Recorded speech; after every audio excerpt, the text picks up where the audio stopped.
being very mindful of that nowadays. It is rough. Okay. So getting around, we can see that you do a lot of that in regards to travel and work. I noticed you also have linked up with Dexta Daps, I believe, in regards to kind of contribution video, or you were a part of a music video thing. So do you want to maybe elaborate on that? Because he's hot right now in the market. Like what's that latest song that he has that everybody's just redoing? He has a bag of lady songs. Yeah. Like, it is man. No, it's crazy, man. I'm super happy for Dexta and all his accomplishments and achievements this year, especially because, you know, he went through a little sun too. And then he just came out swinging at everybody. So shout out to Dexta Daps. I was in the intro. It's called Intro because it's a short film.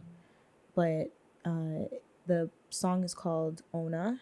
And then the second song that I was in is called Twinkle. Yeah, Twinkle. Working with him was dope. His whole team is just amazing. Like, the vision that they have for him is always like out the box.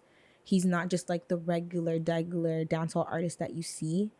And even shout out the dancehall scene because I love their videos. Yeah. But I know that he always tries to take it a step further, even like modernize it more. Like, he was like in the end of Intro, he was like playing in a rock band with his shirt off with a bunch of white people. And when I was like, no one would have thought of that. He's diverse. Yeah, he's super diverse and creative, and shout out to his whole team. So working with him was a good experience. I didn't know when I first started working with him how big he was. How big? I didn't know. I knew Shabamata part. I knew the song. I didn't know like a lot about him, and I'd never seen him before. So when I first met him, and no disrespect at all, I thought he was just somebody on set. They're just like passing by and they're like, "Hey, this is Dexta." Because they never told me who I was doing the music video for. Because I got booked through Tristan 5-Star, who's another dancehall artist. Shout out to Tristan. Shout out to Tristan 5-Star. So he hit me, and no one told me anything because they were trying to keep it really, really hush hush. Yeah. So it was really hush. So it was no super hush. People can keep us secret. People can keep us secret. Right. So when I seen him, I was just like, "Hi, how you doing?" You know, set etiquette. So I found out it was him, and I was like, "Okay, dope."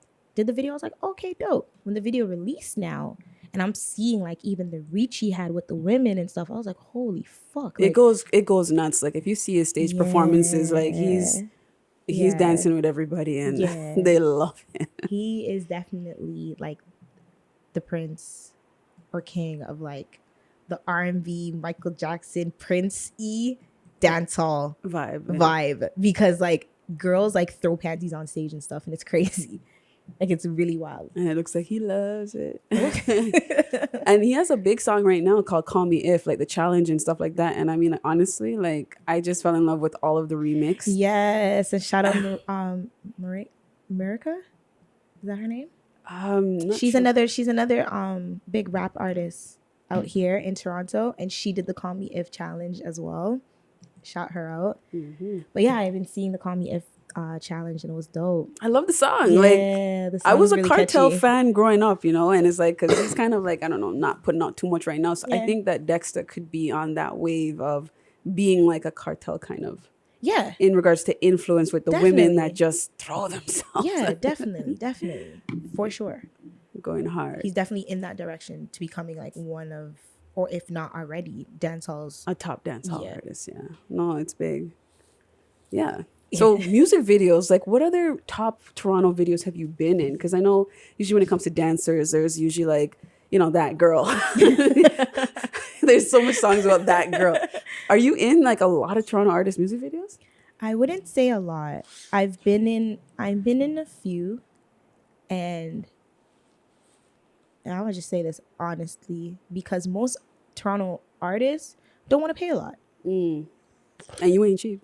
They just don't want to pay, and it's just like, it's like, oh yeah, I seen you in the club and blah blah blah, and I'm like, yeah, but I'm promoting you as well, and you're promoting me. So if I come outside and I have to do my hair and my makeup and I have to dance sexy for the next 6-7 hours, and what you have to wear too, right? I don't want $150. Sorry, my mic is hot anyway. Sorry, they know you here, Friday, right? And not every Toronto artist is that, so I don't want to put a blanket over Toronto artists, but there are definitely some artists that lowball the women, especially when they're booking them. And they want the women to do the most, like literally be next to naked and then do all these great things and then just be happy with like what, a bottle of Henny, if. Right. But I also tell the girls you have to up your standard as well. Yeah. Stop making it acceptable for these guys to book you just to feed you, to complain that you just sat there all day, didn't do anything, drank, ate chicken wings and whatever. Because I've literally had people tell me that they were complaining about the girls on set, and I was like, well, did you pay them? And they're like, yeah, I gave them like a bill 50 and it was Hennessy and stuff there. And I'm like, you had them there for 6 hours though. She can eat, like give her something that's more than just food. Like, right. Like, I don't know. But then again, the girls also have to up the standard as well. Don't make that acceptable. Yeah. Set your hours, make sure they're professional. Yeah, you run over an hour or two time. And just do it like real bit. Maybe it's the business etiquette, then that's the lower standard. Because on both sides, they have to meet. Like if people have a little bit more professionalism, maybe, or they come to terms with each other and they actually have like a proper business arrangement instead of like, yo, just come through type of thing. And then they just come through. It's like. I hear that because it's true. But then there's the other side of it of, wow, it's going to feel like I'm like Toronto versus everybody. No, this is what this is about. Honestly, we highlight the Toronto scene. Take that shit. Go for it. Yeah. It's really like, okay, so when I'm in the club, right? And I've been dancing. Let's just use Magic Monday for example. I come to Magic Monday every Monday, religiously. There's 5-6 of us that come to Magic Monday. We put on a show no matter who they book. Now they book, her name could be Starlight from New York. They roll out the red carpet for her.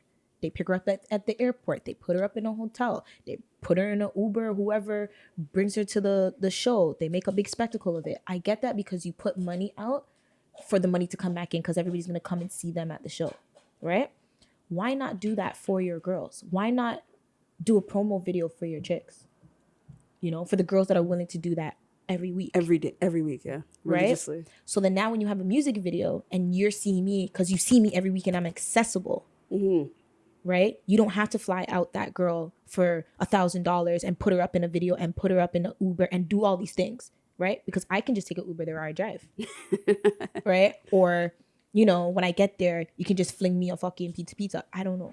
But now when I'm giving you a price that is nowhere near what you would have spent for that girl, and I'm just as talented, why are you disrespecting me? Or making it seem like you can't do that?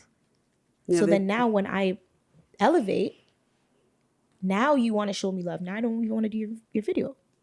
Because it's about getting flued in. Lowest offer. That's what I want to know. Because I've interviewed Diana Atwaters back in the days. She's in a bunch of people's music videos, right? Mm-hmm. And she said a bottle of Hennessy. And you mentioned a bottle of Hennessy. But it's actually facts. Like, that's happened. Like, she's seen girls do a music video for a bottle of Hennessy. Hell no. Have you seen that, though? Not you. Yes. I'm not saying you. No, I'm not saying me either. But yes, that's why I said, like, girls have to up their standard as well. And up their price. So you've seen a girl do a music video for a bottle of Hennessy? I've seen her do it for nothing. Just for the hype of the person, maybe the artist. Nothing, or for absolutely nothing. And it's crazy because and I'm not going to cap, I've done a music video out of love for the person that was doing it, right? Because I want to see my people win, right? If they can do something and I'll tell them straight, like, you know what? Just pay for like my nails or something and I'll just still come through, right?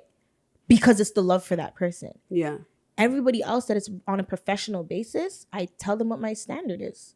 Listen, I want this and I need this and you need to accommodate that when I get there. If you can't do that, then I cannot do your music video. Sorry. Because the basic necessities have to be covered. Like even like food, travel and stuff, like those things get factored in, hair, makeup. Because I can go anywhere else and I don't even have to ask that. They're already telling me it's mandatory.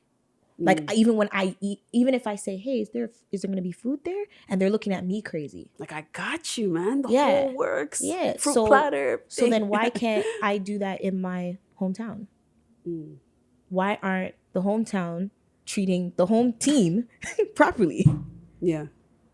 No, it's facts. It's fair. So, jeez, I don't know, man. Toronto has a lot of work. That's what we do, honestly. In terms we have of the hospitality. most terminology when it comes to the Toronto scene, and that's a lot of our demographic is the Toronto, you know, not necessarily screw face, but comment gang, everything. So this is important for them as a learning moment for people to know what people are saying. Because we are from the Toronto scene, so we're not biased when we're talking. We're talking about what it's like being a Torontonian on different levels.